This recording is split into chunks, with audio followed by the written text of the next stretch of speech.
ਸਤਨਾਮ ਸ਼੍ਰੀ ਵਾਹਿਗੁਰੂ ਸਾਹਿਬ JIO. ਪਰਮ ਸਨਮਾਨਯੋਗ ਗੁਰੂ ਰੂਪ ਗੁਰੂ ਖਾਲਸਾ ਸਾਧ ਸੰਗਤ ਜੀ, ਵਾਹਿਗੁਰੂ ਜੀ ਕਾ ਖਾਲਸਾ, ਵਾਹਿਗੁਰੂ ਜੀ ਕੀ ਫਤਿਹ। ਇੱਕ ਦਿਨ ਸਤਿਗੁਰੂ ਸ਼੍ਰੀ ਹਰਿ ਰਾਏ ਜੀ ਸਭਾ ਵਿੱਚ ਬੈਠੇ ਸਨ। ਸੰਗਤਾਂ ਦਰਸ਼ਨ ਕਰਕੇ ਮਨ ਇੱਛਤ ਫਲ ਪ੍ਰਾਪਤ ਕਰ ਰਹੀਆਂ ਸਨ। ਦੇਸ਼ਾਂ ਵਿਦੇਸ਼ਾਂ ਵਿੱਚੋਂ ਵਿਸ਼ੇਸ਼ ਤੌਰ 'ਤੇ ਸੰਗਤਾਂ ਦਰਸ਼ਨ ਕਰਨ ਵਾਸਤੇ ਆਉਂਦੀਆਂ ਸਨ। ਜਿੱਥੇ ਕਿੱਥੇ ਸਾਰੇ ਜੱਗ ਵਿੱਚ ਗੁਰੂ ਜੀ ਦਾ ਸ੍ਰੇਸ਼ਟ ਜਸ ਫੈਲਿਆ ਹੋਇਆ ਸੀ, ਮਾਨੋ ਚਾਨਣ ਦਾ ਵੱਡਾ ਪ੍ਰਕਾਸ਼ ਹੋ ਰਿਹਾ ਸੀ। ਉਪਕਾਰੀ ਗੁਰੂ ਜੀ ਵੱਡੀ ਕਰਾਮਾਤ ਵਾਲੇ ਸਨ। ਜਿਵੇਂ ਬਚਨ ਕਰਦੇ ਸਨ ਉਸ ਤਰ੍ਹਾਂ ਹੀ ਹੋ ਜਾਂਦਾ ਸੀ। ਗੁੱਸੇ ਵਿੱਚ ਆ ਕੇ ਜਾਂ ਪ੍ਰਸੰਨ ਹੋ ਕੇ ਵਰ ਜਾਂ ਕਠੋਰ ਬਚਨ ਕਹਿ ਦਿੰਦੇ ਸਨ ਤਾਂ ਉਹ ਖਾਲੀ ਨਹੀਂ ਸੀ ਜਾਂਦੇ। ਦੋਵੇਂ ਪਾਸੇ ਚੌਰ ਫਿਰਦਾ ਸੀ ਤੇ ਬੜੀ ਸ਼ੋਭਾ ਪਾਉਂਦੇ ਸਨ।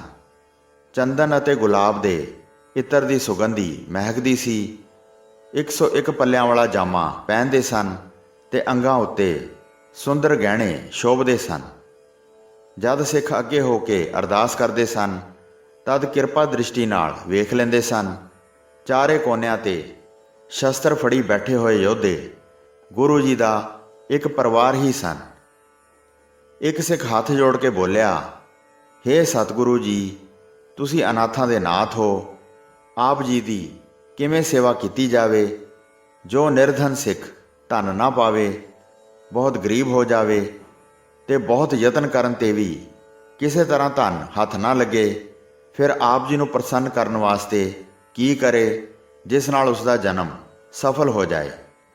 ਸ਼੍ਰੀ ਗੁਰੂ ਹਰਿ ਰਾਏ ਜੀ ਨੇ ਆਪਣੇ ਪਵਿੱਤਰ ਮੁਖਾਰਬਿੰਦ ਤੋਂ ਇਹ ਬਚਨ ਕਹੇ, ਜਿਹੜੇ ਸਿੱਖ ਸੇਵਕ ਮੈਨੂੰ ਪ੍ਰੇਮ ਕਰਦੇ ਹਨ ਉਹ ਮੈਨੂੰ ਪਿਆਰੇ ਹਨ।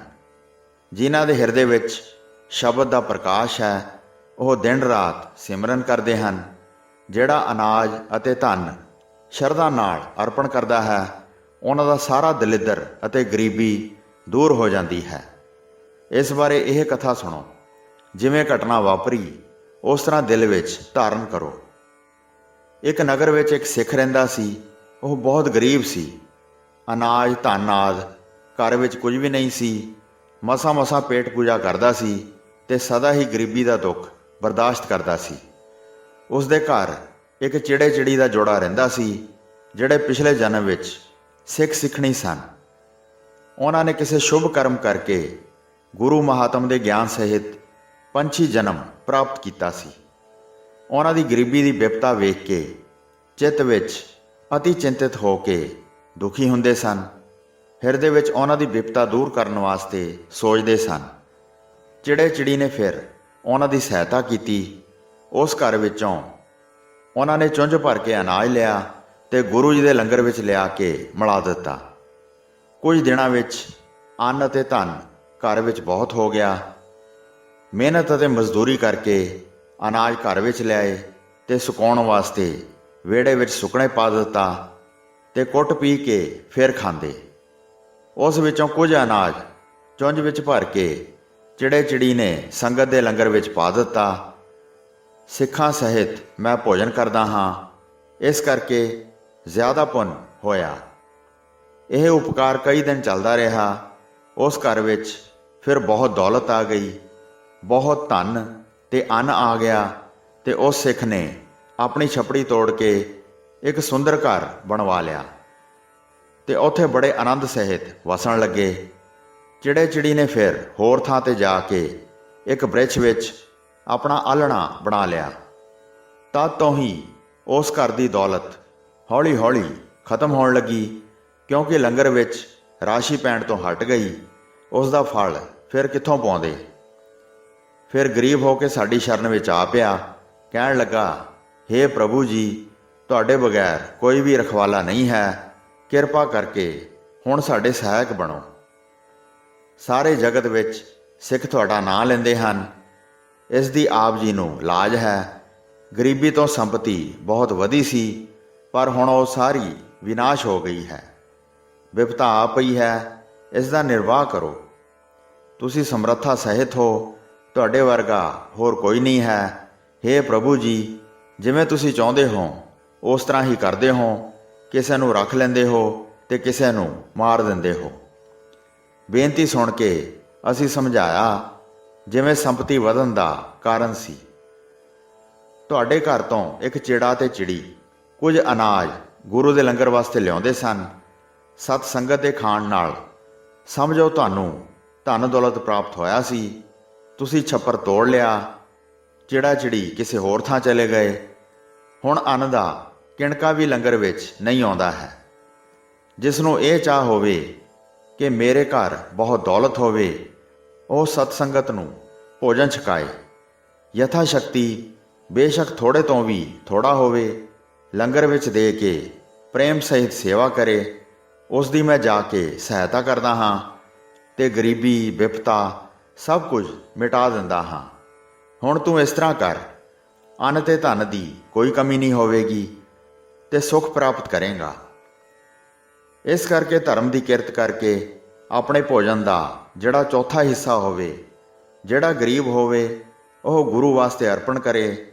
ਦਿਨ ਪ੍ਰਤੀ ਦਿਨ ਘਰ ਵਿੱਚ ਦੌਲਤ ਵੱਧਦੀ ਜਾਵੇਗੀ। ਮੇਰਾ ਸਰੂਪ ਸਤ ਸੰਗਤ ਜਿਹੜੀ ਭੋਜਨ ਖਾਏਗੀ, ਉਹ ਮੈਨੂੰ ਹੀ ਪਹੁੰਚ ਜਾਏਗਾ। ਉਸ ਸਿੱਖ ਦਾ ਲੋਕ ਪ੍ਰਲੋਕ ਸੁਧਰ ਜਾਂਦਾ ਹੈ, ਉਹ ਮੈਨੂੰ ਹੀ ਪਹੁੰਚ ਜਾਏਗਾ। ਉਸ ਸਿੱਖ ਦਾ ਲੋਕ ਪ੍ਰਲੋਕ ਸੁਧਰ ਜਾਂਦਾ ਹੈ ਜਿਹੜਾ ਭੋਜਨ ਤਿਆਰ ਕਰਕੇ ਸਿੱਖਾਂ ਨੂੰ ਛਕਾਉਂਦਾ ਹੈ। ਸਭਾ ਵਿੱਚ ਗੁਰੂ ਜੀ ਨੇ ਸਭ ਨੂੰ ਸੁਣਾਇਆ, ਸਦਾ ਇਸ ਤਰ੍ਹਾਂ ਕਾਰ ਕਰੋ। ਜਿਹੜਾ ਮੈਨੂੰ ਹਿਰਦੇ ਵਿੱਚ ਸ਼ਰਧਾ ਧਾਰ ਕੇ ਅਰਪਣ ਕਰਦਾ ਹੈ, ਉਸ ਦਾ ਸੈਂਕੜੇ ਗੁਣਾ ਵਿਸਥਾਰ ਹੁੰਦਾ ਹੈ। ਥੋੜੇ ਬਹੁਤੇ ਦੀ ਕੋਈ ਵਿਚਾਰ ਨਹੀਂ ਹੈ। ਯਥਾ ਸ਼ਕਤੀ ਅਤੇ ਪ੍ਰੇਮ ਨਾਲ ਅਰਪਣ ਕਰੇ। ਇਸ ਵਿੱਚ ਆਪਣਾ ਭਲਾ ਜਾਣੇ। ਇਹ ਕੁਝ ਉਹਨਾਂ ਨੂੰ ਪ੍ਰਾਪਤ ਹੁੰਦਾ ਹੈ ਜਿਨ੍ਹਾਂ ਦੇ ਵੱਡੇ ਭਾਗ ਹਨ। ਇਹ ਸੁਣ ਕੇ ਸਾਰੀ ਸਭਾ ਨੇ ਹਿਰਦੇ ਵਿੱਚ ਸ਼ਰਧਾ ਧਾਰਨ ਕਰ ਲਈ ਤੇ ਕਿਹਾ, ਸਤਿਗੁਰੂ ਹਰਿ ਰਾਏ ਜੀ ਧੰਨ ਹਨ। ਜੇ ਕੋਈ ਥੋੜੇ ਵੀ ਪ੍ਰੇਮ ਸਹਿਤ ਅਰਪਣ ਕਰਦੇ ਹਨ, ਉਸ ਨੂੰ ਬਹੁਤ ਧਨਵਾਨ ਬਣਾ ਦਿੰਦੇ ਹਨ। ਯਥਾ ਸ਼ਕਤੀ ਅਨੁਸਾਰ ਜਿਹੜੇ ਗੁਰੂ ਜੀ ਦੇ ਲੰਗਰ ਵਾਸਤੇ ਅਨਾਜ ਲਿਆਉਂਦੇ ਹਨ ਤੇ ਚਿੱਤ ਵਿੱਚ ਬਹੁਤ ਪ੍ਰਸੰਨ ਹੁੰਦੇ ਹਨ, ਉਹ ਥੋੜਾ ਦੇ ਕੇ ਬਹੁਤਾ ਲੈਂਦੇ ਹਨ। ਐਸੇ ਵਪਾਰ ਨੂੰ ਫਿਰ ਕਿਵੇਂ ਛੱਡਿਆ ਜਾ ਸਕਦਾ ਹੈ। ਸੰਗਤ ਵਿੱਚ ਬਹੁਤ ਪ੍ਰਸੰਨਤਾ ਹੋਈ ਤੇ ਸਾਰਿਆਂ ਨੇ ਆਪਣੇ ਵੱਡੇ ਭਾਗ ਜਾਣੇ। ਤਿੰਨਾਂ ਲੋਕਾਂ ਦੇ ਮਾਲਕ ਨੇ ਸਭ ਉੱਤੇ ਸ਼ੁਭ ਦ੍ਰਿਸ਼ਟੀ ਪਾ ਕੇ ਫਿਰ ਉਹਨਾਂ ਨੂੰ ਸ਼ੁਭ ਸਿੱਖਿਆ ਦਿੱਤੀ। ਸੇਵਕ ਸਮਝਦੇ ਸਨ ਸਾਡੇ ਤੇ ਵੱਡੀ ਕਿਰਪਾ ਕੀਤੀ ਹੈ, ਪ੍ਰਸੰਨ ਹੋ ਕੇ ਸਾਨੂੰ ਉਪਦੇਸ਼ ਦਾ ਦਾਨ ਦਿੱਤਾ ਹੈ। ਦਰਸ਼ਨ ਕਰਕੇ ਚਰਨ ਸਪਰਸ਼ ਕਰਦੇ ਸਨ ਤੇ ਆਪਣੀ ਸ੍ਰੇਸ਼ਟ ਪ੍ਰਲਬਧ ਜਾਣ ਕੇ ਪ੍ਰਸੰਨ ਹੁੰਦੇ ਸਨ।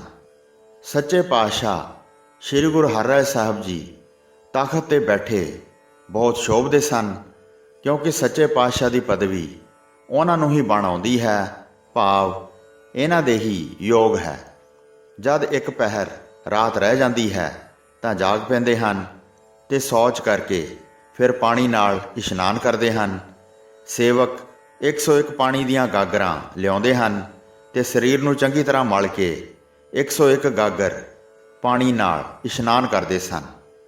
ਆਸਣ ਤੇ ਬੈਠ ਕੇ ਨੈਣ ਬੰਦ ਕਰਕੇ ਅਗਾਧ ਸਮਾਧੀ ਲਾ ਲੈਂਦੇ ਹਨ ਤੇ ਅਨੁਪਮ ਆਨੰਦ ਰੂਪ ਵਿਖੇ ਆਪਣੀ ਬਿਰਤੀ ਟਿਕਾ ਕੇ ਇੱਕ ਥਾਂ ਸਥਿਰ ਹੋ ਜਾਂਦੇ ਹਨ। ਪੂਰਨ ਗੁਰੂ ਜੀ ਆਤਮ ਬ੍ਰਹਮ ਵਿੱਚ ਸਮਾਧੀ ਲਾ ਕੇ ਅਡੋਲ ਬੈਠੇ ਰਹਿੰਦੇ ਹਨ। ਬਾਹਰ ਗਾਇਕ ਸੁਖਦਾਇਕ ਸਤਨਾਮ ਦੇ ਮਹਾਤਮ ਨੂੰ ਗਾਉਂਦੇ ਹਨ, ਸਾਜ਼ ਵਜਾ ਕੇ ਤਾਲ ਮਿਲਾਉਂਦੇ ਹਨ ਤੇ ਚਿੱਤ ਲਾ ਕੇ ਸੁਣਨ ਨਾਲ ਪ੍ਰੇਮ ਵੱਧਦਾ ਹੈ। ਸੇਵਕ ਇਕੱਠੇ ਹੋ ਕੇ ਸੁਣਦੇ ਹਨ ਤੇ ਮੁਖ ਤੋਂ ਵਾਹਿਗੁਰੂ ਦਾ ਜਾਪ ਕਰਦੇ ਹਨ। ਅੰਮ੍ਰਿਤ ਵੇਲੇ ਤੋਂ ਦਿਨ ਚੜ੍ਹ ਜਾਂਦਾ ਸੀ ਤਾਂ ਸਮਾਧੀ ਖੁੱਲ੍ਹ ਜਾਂਦੀ ਹੈ ਤੇ ਨੈਣ ਖਿੜ ਜਾਂਦੇ ਹਨ ਤਾਂ ਸੇਵਕ ਚੰਦਨ ਕੇਸਰ ਨੂੰ ਘਸਾ ਕੇ ਕਪੂਰ ਨਾਲ ਮਿਲਾ ਕੇ ਲਿਆਉਂਦੇ ਹਨ। ਉਸ ਦਾ ਮੱਥੇ ਵਿੱਚ ਸੁੰਦਰ ਟਿੱਕਾ ਲਾਉਂਦੇ ਹਨ ਜਿਹੜਾ ਇੰਨੀ ਸ਼ੋਭਾ ਪਾਉਂਦਾ ਹੈ ਮਾਨੋ ਕਮਲ ਦਾ ਫੁੱਲ ਹੋਵੇ। ਫਿਰ ਸੁੰਦਰ ਨਰਮ ਕੱਪੜੇ ਪਾ ਕੇ ਗੁਰੂ ਜੀ ਆਪਣੇ ਅੰਗਾਂ ਨੂੰ ਸਜਾਉਂਦੇ ਹਨ। 101 ਕਲੀਆਂ ਵਾਲਾ ਜਾਮਾ ਬਣਾਉਂਦੇ ਹਨ ਜਿਹੜਾ ਬਹੁਤ ਸੂਖਮ ਕੱਪੜੇ ਦਾ ਹੁੰਦਾ ਹੈ ਤੇ ਉਸ ਨਾਲ ਆਪਣੇ ਸਰੀਰ ਨੂੰ ਸੁੰਦਰ ਸਜਾਉਂਦੇ ਹਨ। ਦਸਤਾਰ ਉੱਤੇ ਹੀਰੇ ਜਵਾਹਰਾਤ ਨਾਲ ਜੜੀ ਕਲਗੀ ਲਗਾਉਂਦੇ ਹਨ, ਜਿਹੜੀ ਮੁੱਖ ਤੇ ਸੁੰਦਰ ਸ਼ੋਭਦੀ ਹੈ ਤੇ ਕੰਨਾਂ ਵਿੱਚ ਕੁੰਡਲ ਲਮਕਦੇ ਹਨ। ਹੱਥਾਂ ਵਿੱਚ ਸੋਨੇ ਦੇ ਜੜਾਊ ਕੰਗਣ ਪਾਉਂਦੇ ਹਨ, ਜਿਨ੍ਹਾਂ ਦੀ ਸ਼ੋਭਾ ਬੜੀ ਫੱਬਦੀ ਹੈ। ਗਲ ਵਿੱਚ ਫੁੱਲਾਂ ਦਾ ਹਾਰ ਵਿਸ਼ਾਲ ਛਵੀ ਪਾਉਂਦਾ ਹੈ। ਦੀਨ ਬੰਧੂ ਗੁਰੂ ਜੀ ਇਤਰ ਦੀ ਸੁਗੰਧੀ ਲਾਉਂਦੇ ਹਨ ਤੇ ਗੁਲਾਬ ਦਾ ਇਤਰ ਅਤੇ ਚੰਦਨ ਮਲ ਕੇ ਆਪਣੇ ਅੰਗਾਂ ਨੂੰ ਬੜਾ ਮਹਿਕਾਉਂਦੇ ਹਨ। ਜਦ ਉੱਠ ਕੇ ਚੱਲਦੇ ਹਨ ਤਾਂ ਜਾਮੇ ਨੂੰ ਸਮੇਟ ਲੈਂਦੇ ਹਨ। ਜਿਹੜੇ ਬਚਨ ਪਿਤਾਮਾ ਨੇ ਫੁੱਲ ਟੁੱਟ ਜਾਣ ਤੇ ਕਹੇ ਸਨ, ਉਸ ਅਨੁਸਾਰ ਹੀ ਚੱਲਦੇ ਹਨ। ਸਾਰੀ ਉਮਰ ਉਸ ਨੇਮ ਨੂੰ ਹੀ ਨਿਭਾਇਆ, ਕਦੀ ਵੀ ਜਾਮੇ ਨੂੰ ਖੁੱਲ੍ਹਾ ਛੱਡ ਕੇ ਨਹੀਂ ਚੱਲਦੇ ਹਨ। ਸਵੇਰ ਹੁੰਦਿਆਂ ਹੀ ਦੀਵਾਨ ਵਿੱਚ ਆ ਬੈਠਦੇ ਹਨ। ਰਬਾਬ ਤੇ ਮਿਰਦੰਗ ਸੁੰਦਰ ਧੁਨੀਆਂ ਅਨੁਸਾਰ ਵੱਜਦੇ ਹਨ। ਚੁੱਪ ਰਹਿ ਕੇ ਸੁਣਦੇ ਹਨ ਤੇ ਮਹਾਨ ਸੁੱਖ ਮੰਨਦੇ ਹਨ। ਸੇਵਕਾਂ ਦੇ ਕਸ਼ਟਾਂ ਨੂੰ ਦੂਰ ਕਰਦੇ ਹਨ ਤੇ ਸੰਸਾਰ ਤੋਂ ਉਹਨਾਂ ਦਾ ਉਦਾਰ ਕਰਦੇ ਹਨ। ਹੋਈਆਂ ਭੁੱਲਾਂ ਚੁੱਕਾਂ ਦੀ ਖਿਮਾ ਬਖਸ਼ਣੀ ਜੀ। ਦਾਸ ਨੂੰ ਆਗਿਆ ਦਿਓ। ਵਾਹਿਗੁਰੂ ਜੀ ਕਾ ਖਾਲਸਾ, ਵਾਹਿਗੁਰੂ ਜੀ ਕੀ ਫਤਿਹ।